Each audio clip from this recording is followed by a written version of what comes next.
couldn't have left. Yes. Yeah. He had to have done it very quickly. So as soon as he could escape, he grabbed, masons and plumbers and carpenters to come down to his place. You know what I think if he did it today, he'd be like on Instagram, he's like, oh, look at this social influencer not doing any real work. Let's suck them into my world. That has to be a nightmare for them. Oh, yeah. Just, all right, hey, clean out my lake. Your lake? What?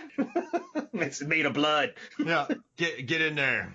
Watch out for the eels. The eels? He has eels in there, which he has to feed. Yeah. So I had another thing I wanted to talk about. Okay. And that is the theme of this movie. And one of the themes of this movie, because again, Wes Craven gave a lot of themes of this film. And I think that's partially why to me, sometimes it feels muddled. And I really do like it, but it's like hard to piece it all together. He was saying that children often know things are ignored by their parents. And I got to thinking about that, and I was like, basically, isn't that always? It's like your kids always know something the parents don't know. And it felt like Dylan was learning a really big lesson in this movie, and that was, 100% of the time, he's going to have to do something his parents don't know how to do. And in the future, that might be, I don't know, fixing their computer. Yeah, he's stuck with it. Set up for a bit. He's stuck with a T-Rex protecting him. The entire time, he's like, guys, this thing's happening. Yeah. And then, if you work special effects, you're never home. Like, that guy was away on set. So you're never around. And if she's an actress, she has a very busy schedule. So he's used to kind of being on his own. Wow, that's interesting. And he will fix her computer. I guarantee. I don't think Heather... Do you think Heather would be good on computers? Or do you think she's just too frazzled now to even care? Probably not. I mean, I feel like you and I, we're of that generation who grew up mostly having one. Like, I didn't have one until I was older, but like I got it young enough that I knew how to screw around with it very fast. Yeah. But like my parents, they don't know how to do anything on the computer. Like I was like, I'll set up a password for you for your internet, and they're like, oh no, don't do that. And I'm like, you probably should have it. I don't know what to tell you. Wait, if she was a teenager when she made Nightmare on Elm Street, so she was probably 27, 28 in this, maybe, right? 30? I think 30 is a baseline, yeah. Oh, so you're still fine. You can still learn all those new technologies, and you got money to buy them all. She could be an early adopter. Yeah. Just really get it into those DOS. Yeah. A backslash, run, whatever. Now, a quick question for you. You know what? How about this? Let's take a quick break, and when I come back, I got a really interesting question for you. How's that sound? Sounds great. All right, we'll be right back. Welcome back to Movies, Films, and Flicks. All right, here it is, David. I have a question for you. You ready for this? Yeah, let's do it. Okay, how is Heather going to explain the death of Julie running across a highway, a massive pileup? How the cuts on her arms?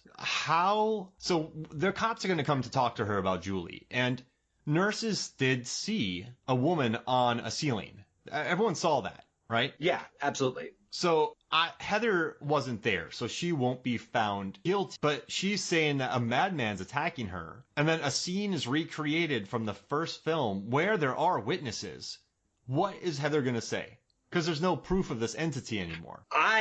You bring up a question that I hadn't thought about, and it changes the context of this film for me in some drastic ways. It turns this film from like a hero's journey into a tragedy, because they're coming to take her kid away. Like, she's gonna be like, there's no way she's gonna get out of this because no one's gonna believe her. No, because the kid ran away. She had a lapse. She's like, I had a lapse in like I had a fugue state. I don't know what I was doing. But yeah, I don't see her getting out of this. Because she ran across the highway. Like, you still caused, like, how many deaths were caused like from cars swerving around her? That semi destroyed something. And maybe she could say she was suffering from, the loss of her husband. Mm-hmm.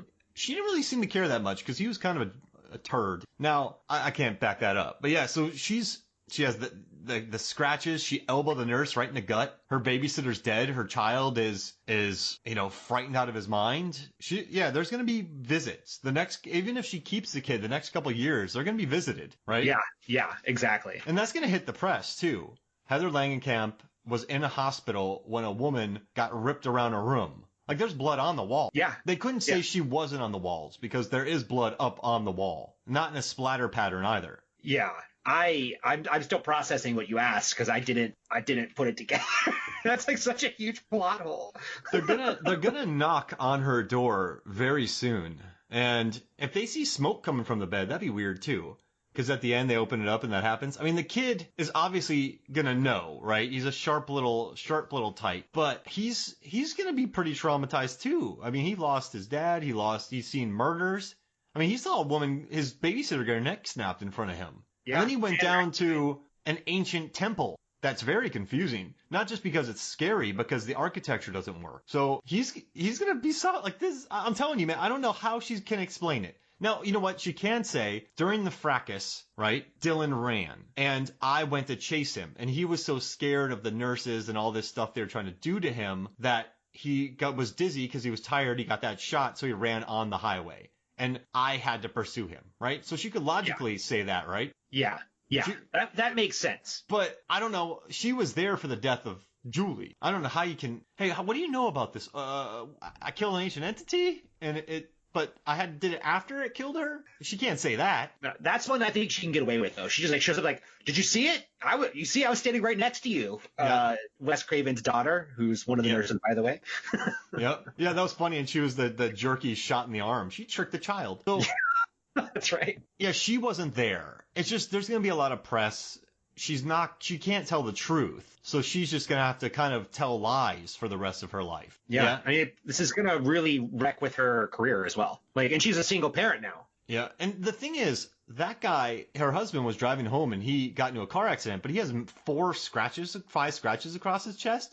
You don't really get those from airbag. Or unless he got totally obliterated in the crash. But those cuts were just there for cuts. You know, he flew out of his truck and a bear scratched him. Like, how do they explain those? I don't think they do. I mean, okay. I think the guy just said, like, it was a bad wreck and stuff happens. I got it. I mean, it's glass. Yeah. I don't know. I know we're picking on it here, but I still love the theme of it, where Wes came back to kill it. It just makes me...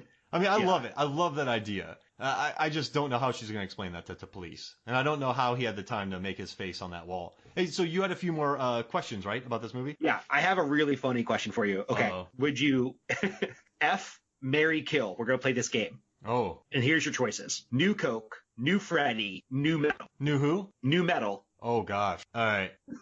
Okay. All right. I would F, New Pepsi. New Pepsi, okay.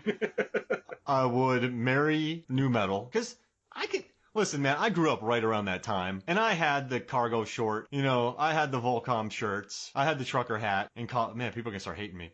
So I'll do that, and then I'll kill New Freddy. Yeah. I think you answered that correctly.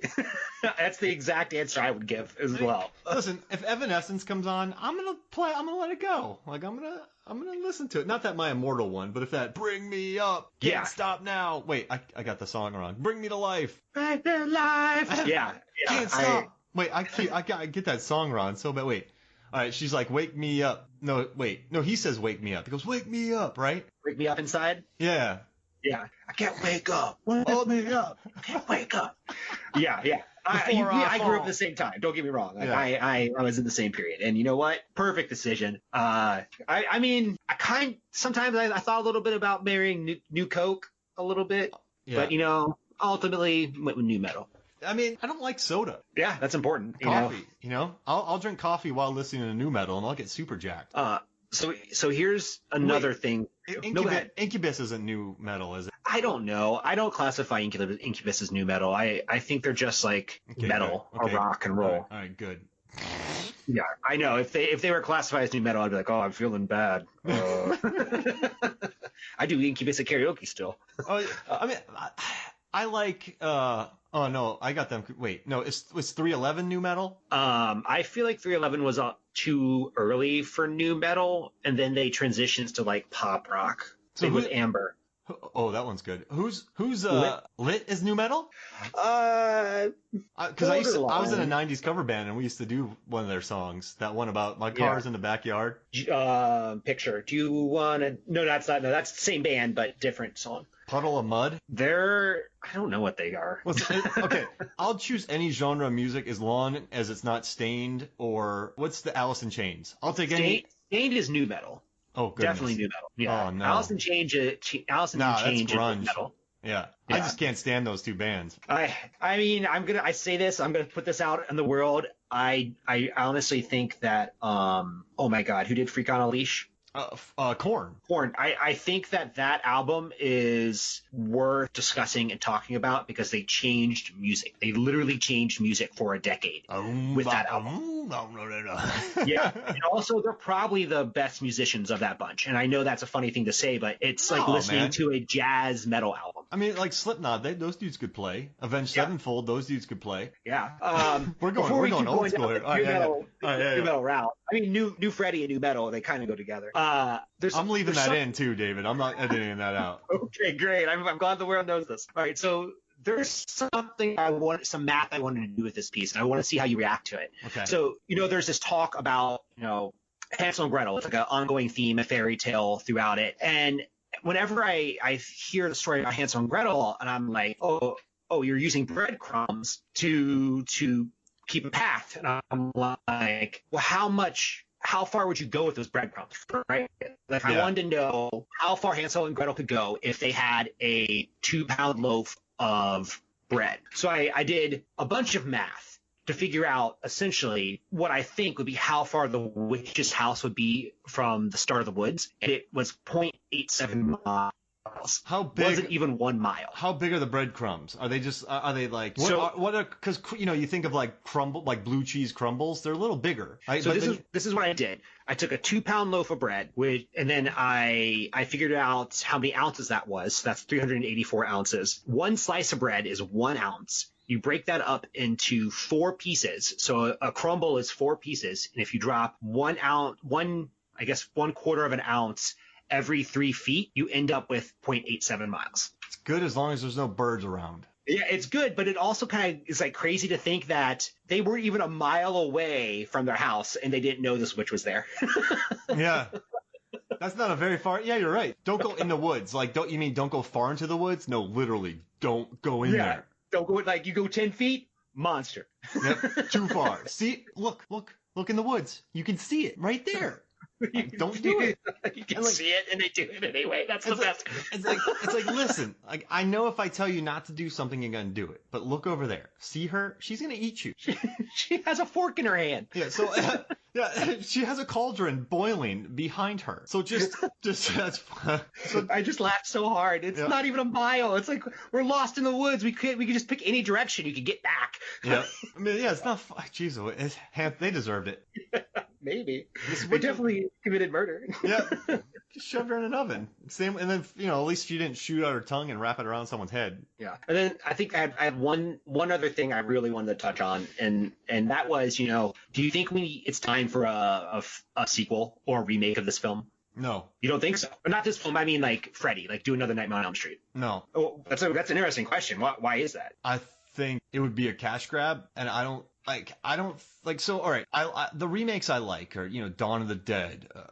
Obviously, you can talk about The Fly. You can talk about Fright Night. These are the crazies. These are, I mean, they definitely followed a trend because, the 2000s were massive for horror remakes, which led to them happening. But there was no massive, obviously Dawn of the Dead's a classic, but you could remake it and make it fresh, right? You could redo it. I don't like Fright Night. I really like the idea of moving to Las Vegas. There was a fresh idea on it. There's no fresh take on Freddy because the first one is so bloody and it's so blood explosions and cruel and mean and violent. To do that now would just, I don't know. There would be no mystery. There would be no fun. I mean, that's a good take on it. I really miss a new Freddy film. Like I'm so dying for it. Like as a fan, I was just like, I'll even watch the last one, even though I don't think it's very good, but I'll watch it. But I'm so thirsty for it. You know what I mean? All right. So now thirsty. Now you want some new Coke? Yeah. If they said Ash vs. Freddy vs. Jason, I'd want it 100%. Yeah, that would be pretty rad. That would never happen. I just don't see it, man. They tried to do it again. They went very serious. Like, if you look at, I don't know, man. I don't think, what can you tell with a new Freddy? I mean, that's a really good point. Like, the thing that makes Freddy scary is that it touches on our nightmares. So it would have to be updated to show what the current generation's nightmares are. It's like, I'm just saying, like, if it touched grown-up adults who are children, it would be automation, it'd be losing their job, it'd be getting older, and hitting more primal elements of fear. I think that's interesting. But if it's just another movie that is like, we're going to kill someone in an interesting way by turning them into a bug and stepping on them, I don't find that interesting, and I agree with you. I do think of all the slasher movies, it does lend, I think it could be the most